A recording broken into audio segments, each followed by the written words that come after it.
Hello student, this is Rakesh Kumar Rai. Welcome to our channel zoom knowledge. Student, new session में हम लोग start करने वाले हैं हिस्ट्री का first chapter, the French revolution. इससे पहले आप लोगों को बहुत बहुत धन्यवाद, बहुत ही प्यार देने का और सपोर्ट करने का। ठीक है, धन्यवाद। तो फ्रेंच रिवॉल्यूशन में हम लोग देखेंगे सबसे पहले इस हिस्ट्री का क्लास 9 का फर्स्ट चैप्टर है। इसमें हम लोग डिटेल स्टडी करेंगे नोट्स के साथ। तो फ्रेंच रिवॉल्यूशन में फ्लैशबैक में हम लोग देखते हैं कि पूरा स्टोरी क्या है। तो आइए देखते हैं।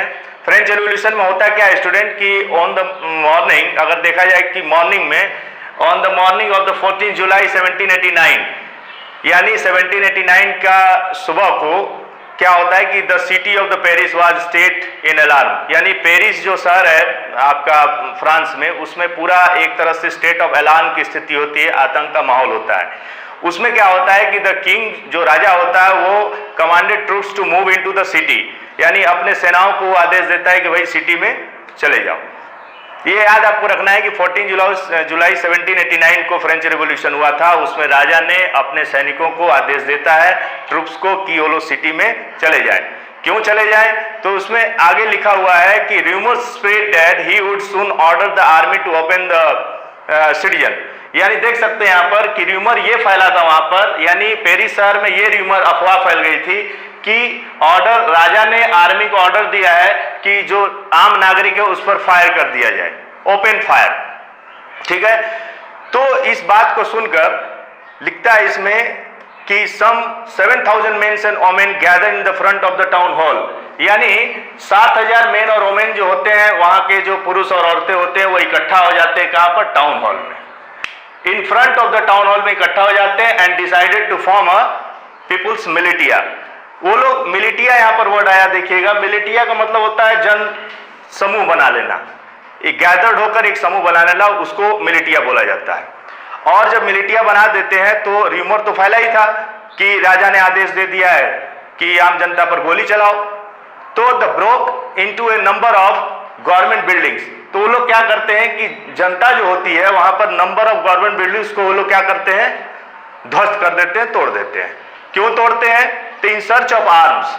तो उनको ये लगता है कि तोड़ने से हो सकता है कि वहां पर आर्म्स, वहां पर कुछ उन्हें हथियारें मिल जाएंगी, इसलिए वो तोड़ देते हैं। फाइनली क्या होता है? Group of several hundred peoples march towards the eastern part of the city and storm the fortress prison, यानी कुछ सैकड़ों लोग क्या करते हैं, वहां पर इकट्ठा हो जाते हैं और इकट्ठा होकर द बैस्टिल, वहां पर एक बहुत बड़ा किला होता है और बैस्टिल से लोग काफी नफरत करते हैं, क्योंकि Bastille is the symbol of despotic rule, यानी निर्कुंज शासन का वो एक बड़ा चिन्ह था, उससे बहुत ज्यादा वो लोग नफरत करते हैं। तो वो लोग क्या करते हैं? उसको पूरा स्टॉर्म कर देते हैं, ध्वस्त कर देते हैं। कौन करता है ध्वस्त? तो 100 पीपुल्स, सेवरल 100 पीपुल्स, कई लोग वहां पर, जनता जो होती है वो मिलकर उस किले को तोड़ देती है। तोड़ने के पीछे भी कारण होता है क्या? Where they hope to find hoarded ammunitions, इस आशा से वो लोग तोड़ते हैं कि वहां पर उनको क्या मिल जाएगा? कुछ हथियार वगैरह मिल जाएंगे। ठीक है, आगे देखते हैं।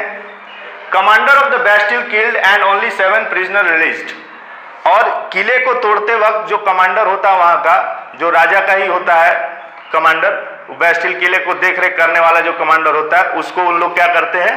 उसको किल्ड कर देते हैं। कौन किल करता है? वो सिटीजन्स। ठीक है, एंड ओनली 7 प्रिजनर्स रिलीज्ड, और उस किले में युद्धबंदी में जो बंद थे, यानी उसी के भाई बंधु जो थे वो बंद थे प्रिजनर्स के रूप में, उनको लोग रिलीज कर लेते हैं, उसको बाहर निकाल लेते हैं।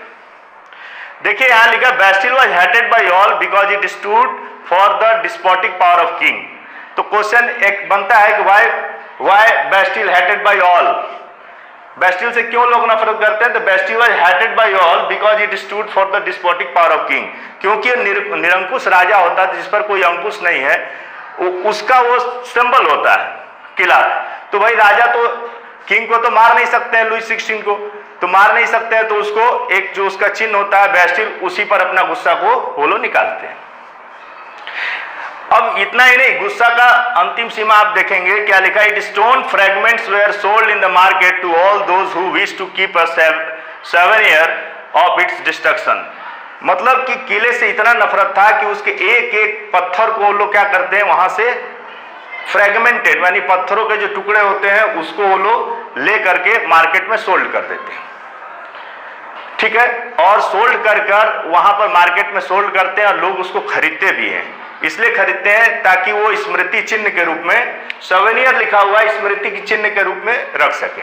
अब समझ सकते हैं कि लोगों को ऐसा ही होगा कि स्मृति के रूप में कि हमने भी तोड़ा था, तो गुस्सा इस कदर था उन लोगों का, ठीक है, डिस्पोटिक रूल के खिलाफ।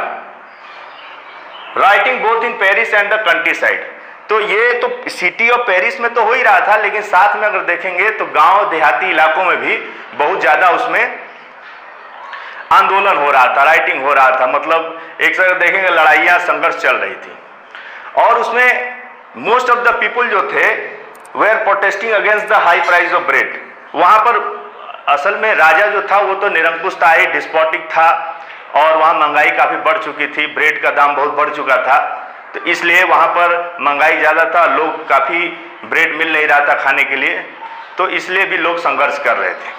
इन सारी घटनाओं को जो हिस्टोरियंस होते हैं, हिस्टोरियंस अगर look back upon this time, इस समय को अगर हिस्टोरियंस देखते हैं कि भाई क्या कारण रहा है इसके पीछे, अंत में ये होता है कि राजा को एग्जीक्यूशन कर दिया जाता है, फांसी लगा दिया जाता है राजा को, ठीक है। और आउटकम में देखेंगे लास्ट में राजा को फांसी लगा दी जाती है। हिस्टोरियंस ये देखते हैं कि भाई इसके पीछे क्या कारण रहा, तो बहुत सारा कारण आपको हमने बताया कि ये रहा, उसमें शोषण रहा जनता का, वहाँ पर टैक्स बढ़ा दिया गया था, काफ़ी समस्याएं थी।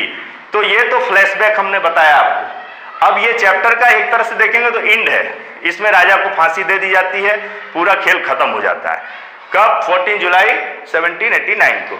इसके बाद हम लोग अब नेक्स्ट वीडियो में हम लोग देखेंगे स्टार्टिंग में कि किस तरह से 18वीं सेंचुरी में क्या होता है, सीरीज वाइज हम लोग देखेंगे उसको और पढ़ेंगे। Thank you.